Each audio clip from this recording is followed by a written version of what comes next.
Hi, my name's Alon. I'm a fusion dancer out of San Francisco. My name is Angela, and I dance and teach Latin ballroom, wedding, and fusion dances.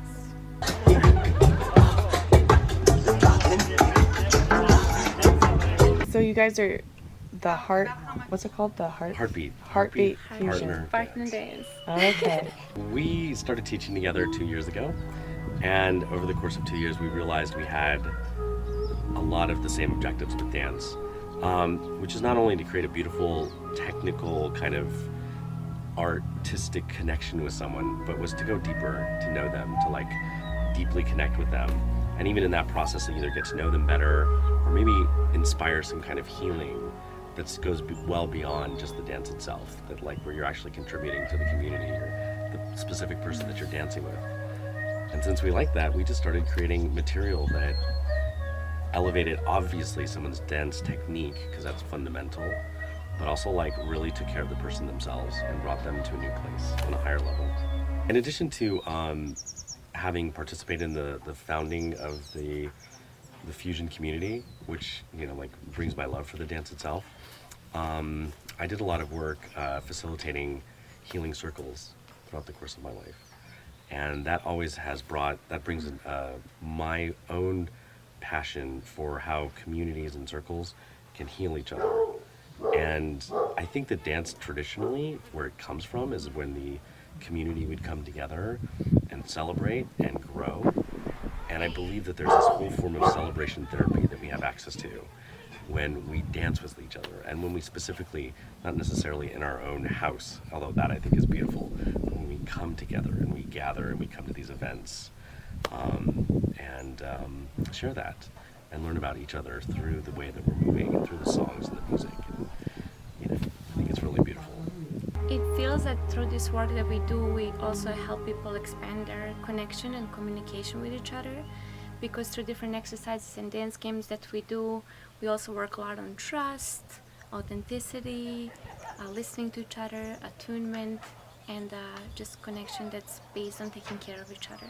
Through dance, we can really sense the energy of another person, and we kind of merge those fields, and in that way we can create something that's really beautiful and unique. That's why every dance is very unique and every dance is special, but at the same time we're able to heal each other through that awareness and connection. So Reiki in a way helps connect with another person, and also through movement we can release pain, we can bring in joy, we can open more and surrender. Another connection between Reiki and dance is the touch.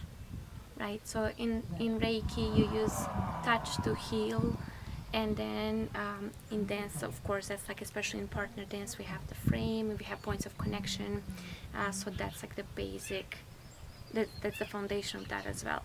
And then if you combine these two things, then it's not just the dance where we kind of try to do the moves, practice our technique, but we also have an opportunity to really expand that.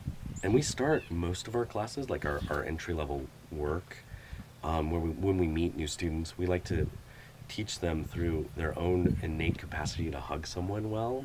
Mm-hmm. We hijack that training that they've had for years and years and say, hey, if you take this hug and just tweak a couple little things, you can be a great partner dancer. And so we start most of our classes with this hugging ritual where we bring people together, have a really good hug, and then move forward into how that actually fosters this bridge, which is called frame. And we love doing that. We instruct at festivals, and we host events in San Francisco, and we do Sebastopol as well. in Sebastopol, all around the Bay Area. We really want to get the word out there.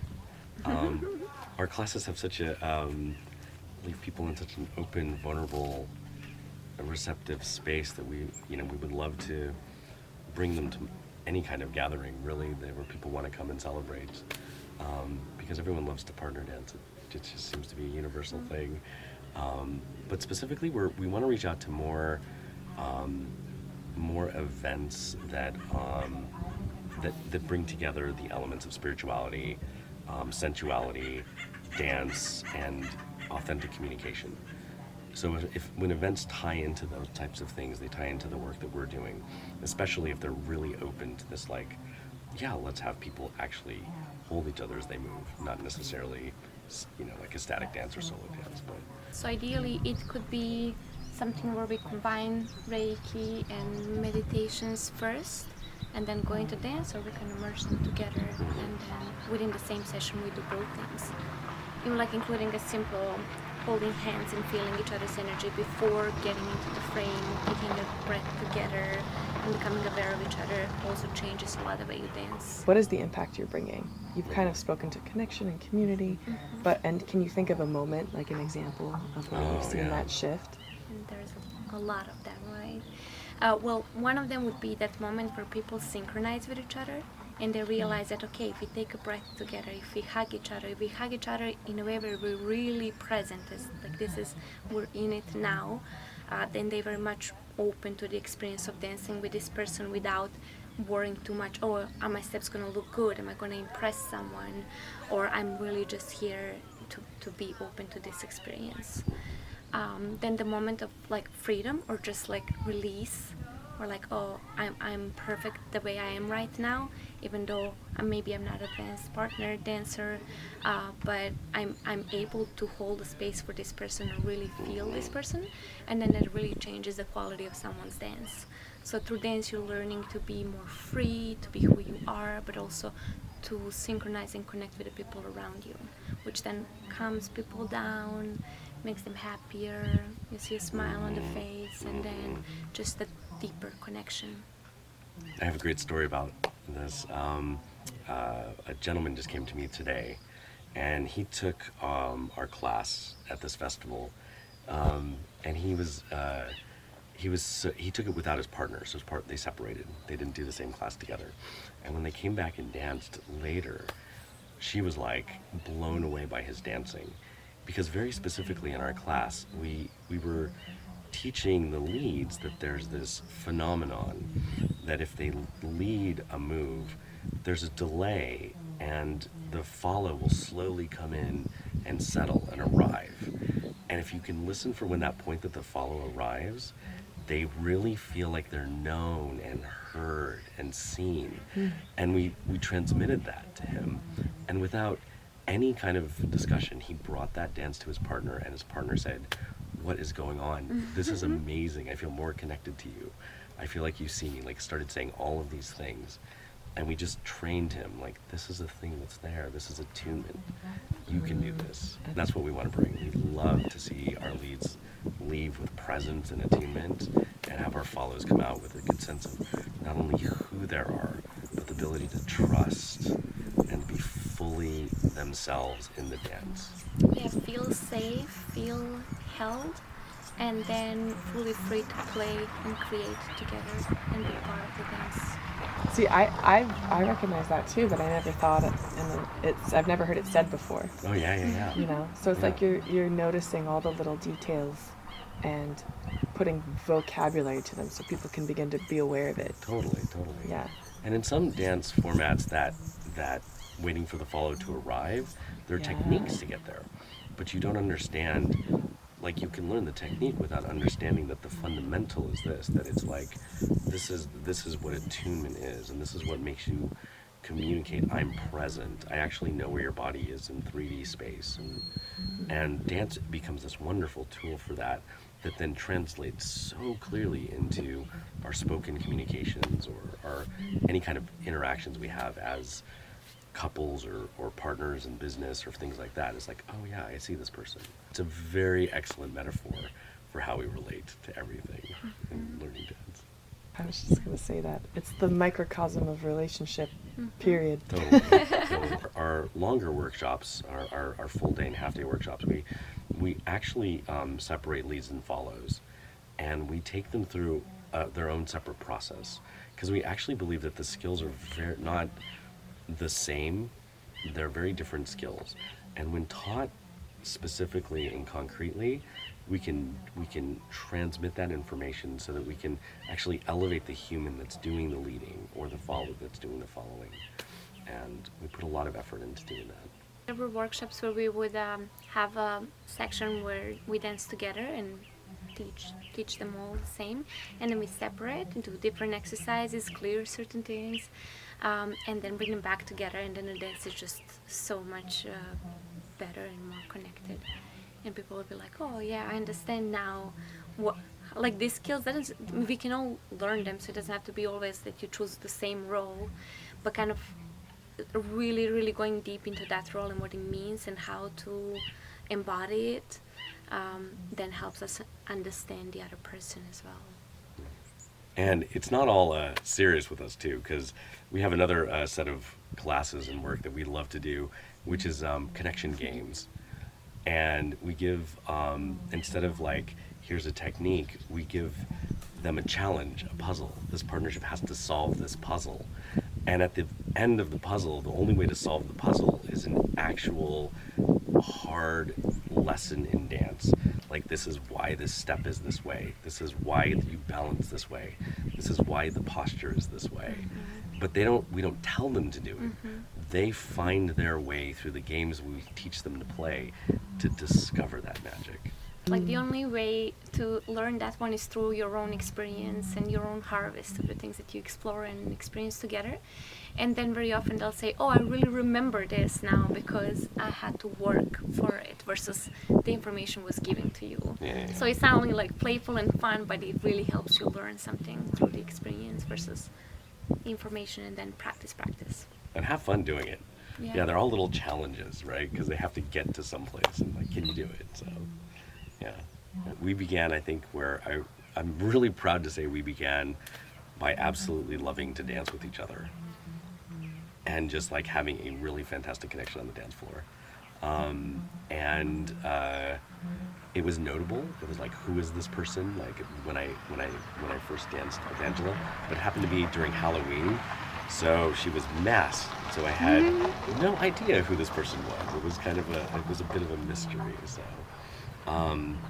yeah, it was a notable connection. There was a curiosity, and thought that maybe this is someone that I can work with. Yeah. For me, it was, well, the first we kind of like started talking about, practicing together and creating things together. And then we just had a really amazing performance that we had to work on, that included also things that, let's say, one of us didn't go through. So we had to really put into work the part of fusion, because we come from kind of different backgrounds. And then really get to the bottom of like, what does the frame do for people? What does the connection do? How do we share the knowledge? How do we share our own experience and also like merge it in a way that's easily understandable and simple to teach and share with everyone else? Yeah. So to me that was like, okay, different dance worlds, but then connection was something that made it possible to really become even more beautiful and more diverse. It was all about the connection, because literally I have a blues, tango, West Coast swing background, and I don't do very much Latin at all. And for me it's like Latin, salsa, cha-cha, bachata, rumba, some waltz tango, and a lot of ballroom frame. Yeah, so it was just pure fusion when we got together. Yes. It was like, I don't know what you don't know what I know, but we created magic. The thing I like about our origin story is why you picked me for the Bollywood dancing gig, which is still a fascinating... Why I picked you? Yeah. Oh, because I had this performance that was very, very easy and simple in some aspects of it, but then another one was Bollywood, and Alan was just up for a challenge, something that's completely new and not part of his expertise. At He all. was like, I'm into learning, I'm into do this, I'm not familiar with this, but let's go for it. Oh my goodness. And we not only went for it, we did a dance routine from the Bollywood movies, which is this massive showdown between the two best Bollywood dancers who are going to come together in some, Michael Jackson Thriller style battle. And so we did the promo video. We copied the routine from the promo video for that movie. But I think it was the commitment, being up for a challenge, going into something unknown, and commitment that if you know you have some shared values and you have something you want to bring to the world, you don't give up even when you get to the point where you're like, oh, I don't know what's the next step. Totally. How do I go into it? Yeah, thank you. You're welcome. Thank you.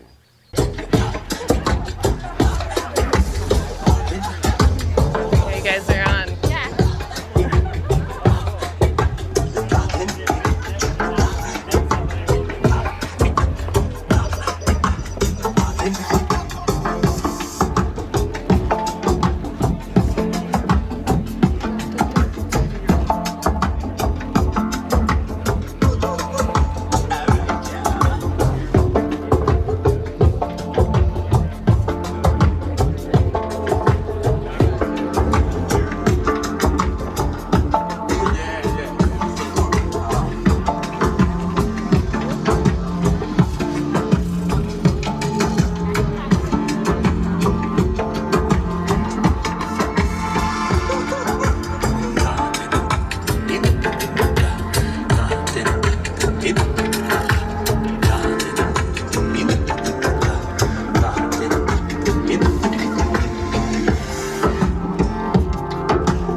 Sunday kind of love,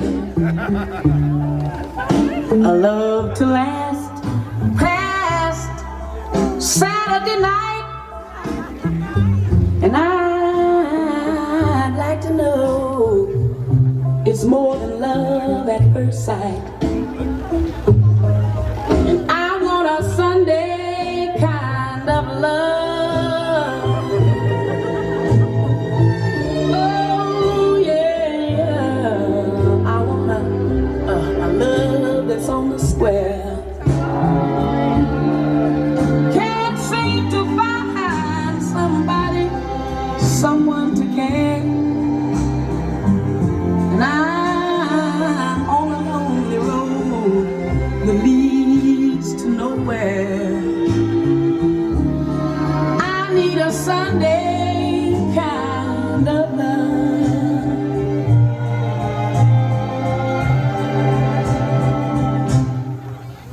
I do my Sunday dreaming, oh yeah, and all my Sunday scheming, every minute, every hour, every day. Oh, I'm hoping to discover a certain kind of lover who will show me the way in my arms. Need someone to enfold, to keep me warm when Mondays and Tuesdays grow cold. Love for all my life to have and to hold. Oh, I want a Sunday kind of love. Oh, yeah, yeah, yeah. I don't want a Monday, Tuesday, Wednesday, or Thursday, Friday, or Saturday, oh, nothing but Sunday. Oh, yeah, yeah. I want a Sunday, Sunday. I want a Sunday kind of love.